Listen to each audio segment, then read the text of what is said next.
আসসালামু আলাইকুম রহমতুল্লাহি ওবরকাতু। দেখতে পাচ্ছেন আমি বর্তমানে অবস্থিত আছি মধ্যপ্রাচ্যের অন্যতম ধনী দেশ কাতারে।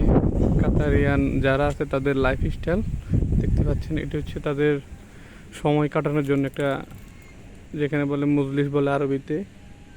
তারা কোটি কোটি রিয়াল খরচ করে এত সুন্দর, শুধু একটু আরাম আয়েশের জন্য এগুলো বানায়।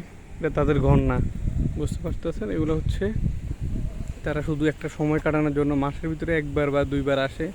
এত সময় নিচ্ছে, এখানে আরেকটি বানাইতেছে তারা মজলিস, যেখানে তারা বসবে। আর আমাদের দেশে এমন একটি ঘর বানাইতে হলে তাদের আজীবনের ইনকাম দিয়ে একটি ঘর বানাইতে পারে না। দেখতে পাচ্ছেন কত সুন্দর মনোরম পরিবেশ সবগুলো। এমনকি নিম গাছও আছে এখানে। এই যেটা হচ্ছে জাইতুন গাছ। আসলে কাতারে জাইতুন ফল